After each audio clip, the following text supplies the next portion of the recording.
Hey, welcome back. If you can check the description below for a link to Brando's Patreon, as well as a promotional video for the game he's making, and a link to where you can check out his and Dwayne's music. Okay, time to crack on. Well, let's see, where did we leave off before we fought the boss troll? Oh, wait. Well, was she? Hey, Norman. Hmm?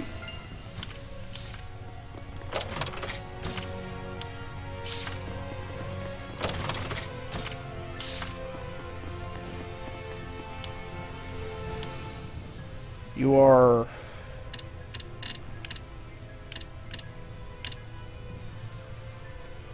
Blarb. Fuck it, why not? Let's see. So we left off, we had entered a unique room that, at the time, of course, we didn't know that Jeff had added this. But anyway, so we were faced with these blue kind of clones of ourselves, and Jeff basically threw in a mirror match, pretty much. And, of course, we didn't see, you know, since will-o-wisps are kind of invisible, we didn't necessarily see my, Oh, this is the back way out, I guess. Ready, Nick Leo? Burn!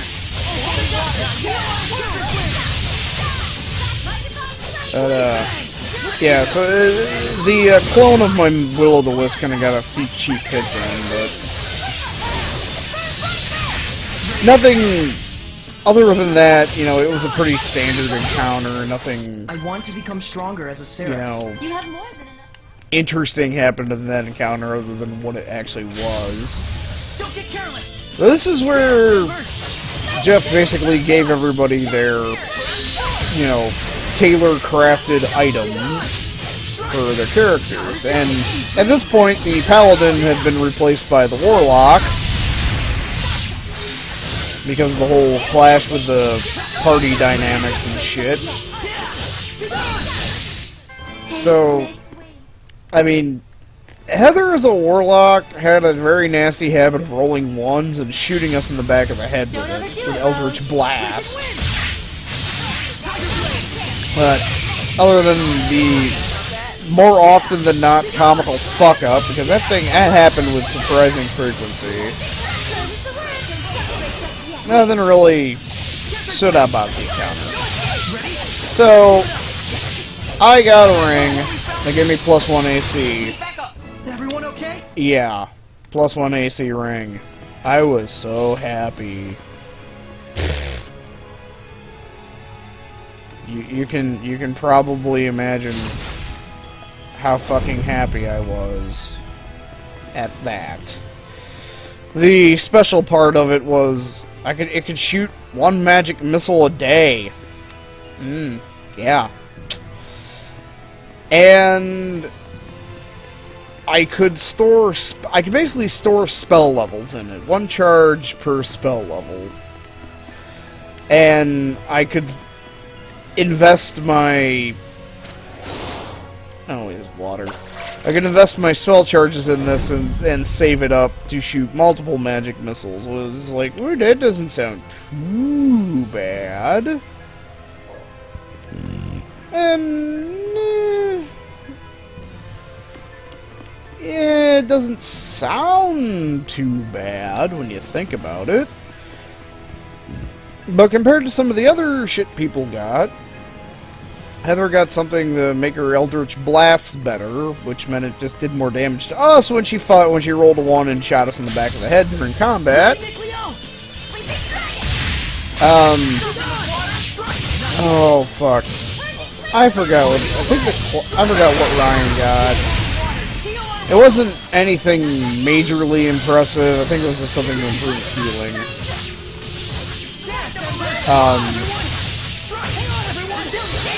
Zach, on the other hand, Zach got the item that when the DM makes a custom item and he fucks up and he doesn't realize exactly how powerful it is, he got that item. So,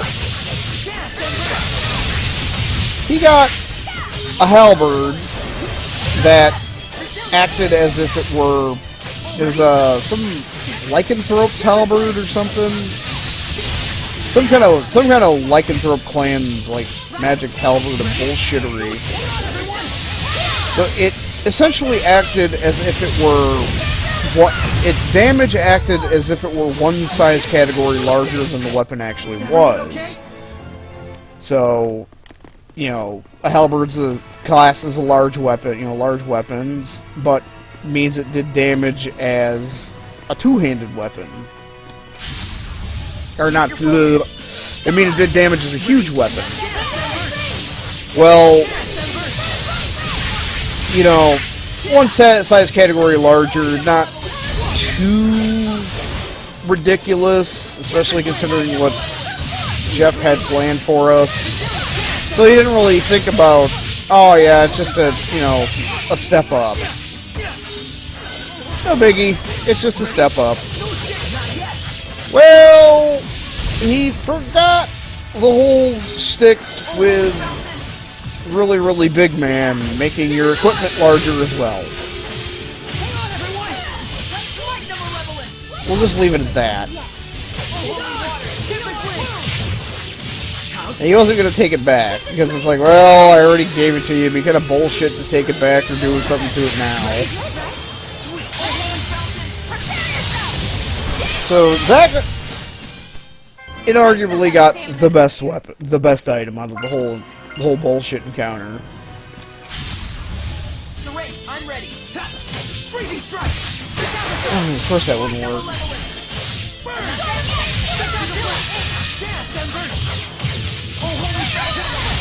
So this kind of leaves. What did the rogue get? What did Charlie get for, you know? Charlie kind of got the fuck you item. Well, it wasn't necessarily the fuck you item, but considering all we were fighting were undead and automatons, and blue crystal clones of ourselves in that case, well, he got an item that increased his sneak attack. It added an extra D6 to his sneak attack damage. Yeah, he got the... He kind of got the you're fucked item. It's like, here, have this item that's pretty much useless to you. So, he was kind of mad about that. I was pissed off about my item because it's like, oh boy, I have a ring of protection and it lets me piss out a fucking magic missile. I'm so fucking happy. That's the one thing I hated about playing with those guys, is I always got screwed out of the magic loot. It's just, okay, I get it. You want, you know, whatever. I get that the good armor should go to the fucking ambulance. I get that this should go to this, but goddammit, can I at least get something here? So they sit there and wonder why I try to fucking take every single little bit of loot that I can possibly get. It's because, well, I gotta buy my magic items because your fuck nuggets won't let me have any. So...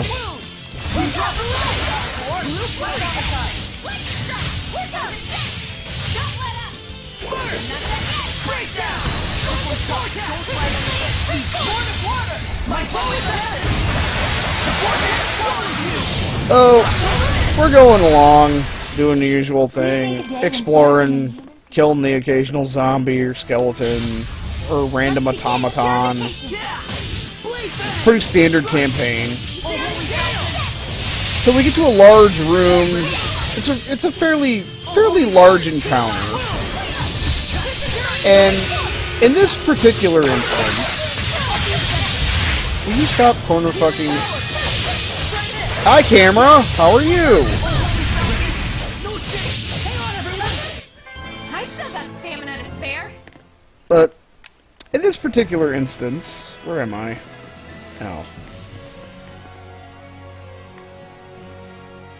Oh, okay. You know, we still didn't get into... Oh, I walked right past it. Okay, well, we've cleared this place once I'm out of here. There's absolutely nothing in here. I'll open this up. So we get to a large room, a rather large encounter of, you know, standard fare enemies. But there are the corpses of other adventurers there, i.e. loot nodes, or resources, depending on how you want to look at it. So there are the corpses of previous adventurers here, so it's obvious that there might be some stuff on them. And I'm nearby one of these people, one of these deceased adventurers, and you know, I'm across the room from where the actual fighting is going on, and I look over, and they look like a spellcaster on first glance. So, since I'm pretty much out of ineffectual range, and Zack's being, you know, Captain Halberd's being really, really big man with his new magic halberd of go fuck yourself while he's enlarged and in charge. Yeah. What's that? It's like, well, I'm gonna kill this. Oh, hey, vanished. Yeah. Here we go, A just... stone pillar. I wonder if it's related to the practice of human sacrifice. Such a waste. Why would any seraph be pleased by the death of a human? I wouldn't want the life of a foul human, even if it were served up on a golden platter. They go on about offerings and salvation and such, but really all these weaklings want is an escape. Dying as an escape? When the future seems bleak, sometimes death starts to look mighty attractive, especially in this age of chaos. Yet, offering one's own life up in hopes of helping others could be considered the polar opposite of malevolence. You're calling these sacrifices noble and pure? Well, I don't mean to say that what they do is right, but... Neither attitude is one I want to endorse, frankly. And at the same time, you can't say either one is wrong, can you? I guess that's the nature of reality. Complicated. Shit be whack, yo! Yeah, so, continuing on, I'm off in the corner of the room. Really, really big man's blocking a large portion of vision. Besides, he's wrecking house anyway. And, well, it's like, okay, I'm gonna take a quick look at this, you know, seemingly clothy corpse that's nearby. And maybe he's got, you know, maybe he's got something. Because there's a stick near it, a stick-looking thing. It looks kind of like a gnarled wand of some sort, you know, upon rolling my spot check. So I was going to go pick it up. Well, Mr. I Can't Do Sneak Attacks sees me going towards the corpse and fucking sprints across the fucking room. Like, uses his goddamn action instead of fighting the monsters. It's a pretty long, drawn-out path that way. But yeah, literally just sprints across the room to snatch the fucking wand Let's begin the purification. away from me before I can get to it. I was like, well, I couldn't do anything. They're fucking undead. I'm not letting you get all the loot. And it's like, I was checking to see if this goddamn wand was useful. So, the fight ends shortly after, because when you have a big bastard fighter with a giant bastard halberd, being a giant bastard, because the bastard sorcerer casting enlarged bastard on him. I still got Yeah, you know, the fight's over This was in and... the celestial record. The fight's over in fairly short order. What the...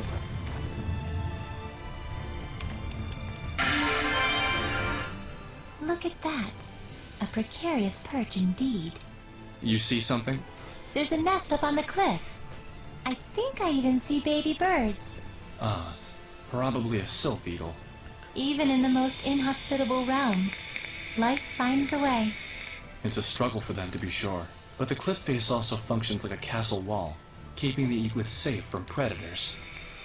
And the wind may beat at them constantly, but it also lifts their wings to reach splendid heights. If you're a sylph eagle, it might be far from the worst place to live. What? Oh, I just thought it was nice. A friendly chat with you is so rare. Just felt like it is all. Probably the wind's fault. It's a fine wind. Without it, no eagle could soar. Chicka wah wah. Alright, so this encounter ends, and we go over what's left on these desiccated corpses of the previous adventuring party that we'd found. So, it was a wand, you know, they had me identify the wand. I'm holding it. It's a wand of fireball. You know, I can, at this point, I can cast basically 3 fireballs a day. That's how many spells, you know, with my bonus. Yeah, I can cast about 3 fireballs a day. Well, it's like, hey, I want a fireball. We got a backup here. The fucking rogue, Charlie, fucking goes to snatch the wand out of my hand. I go to jerk back. He's like, I want to do sleight of hand, snatch the wand away from him. Well, he bungles it, I bungle it, and we break the fucking wand. It's like, why the fuck would you do that? Well, I can use magic item. Yes, but if you fuck your roll up, it doesn't work. I can use it regardless. He just wanted it so because he couldn't backstab anything.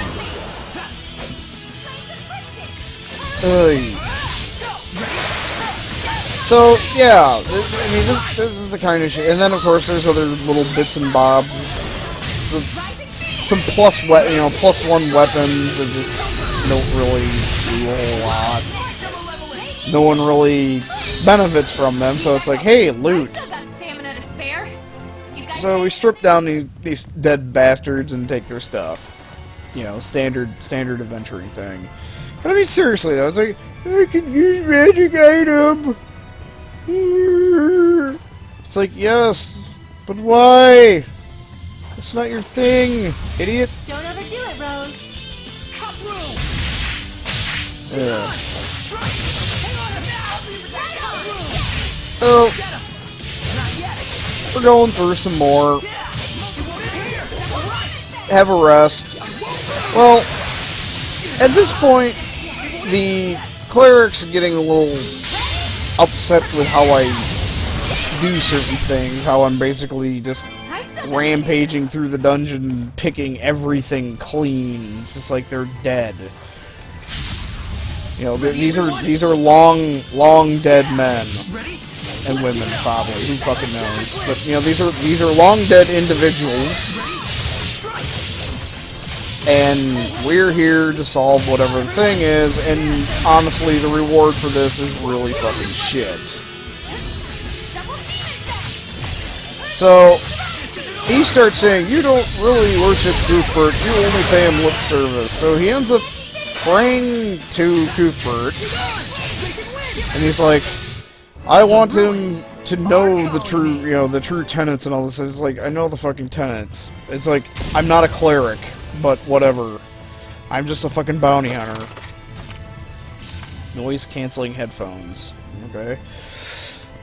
So, well, the DM rolls, Jeff rolls, and apparently Cuthbert agreed. So, he branded the inside of my eyelids with the fucking tenets of the faith. So anytime I closed my eyes, in glowing fucking letters were the goddamn tenets of Cuthbert. It's like, really? It's like, I'm not a fucking cleric, I'm not I'm not a hyper-religious person in any... My character's not hyper-religious in any way. You know, they wouldn't follow the tenets to the absolute core. So, that created more schism in the party, because then I'm pissed off with the fucking ambulance for this shit. You're there, aren't you?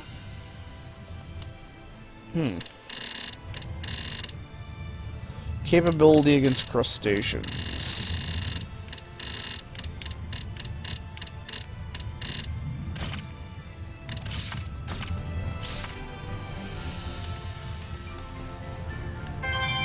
So, yeah. Enemy spotted, Lila. Really is like the only person that I think I wound up not having my character wound up not having issues with were the fighter. Just because he really didn't give two fucks about the bullshit. Either way. And the warlock because whatever. It's like, we are staying out of this fucking drama. And it's just like, everybody else are the ones initiating the drama with me. It's like, what the Nice fuck? to be able to put my hair... So, we come to another room. Which we'll talk about in the next video. Be right back.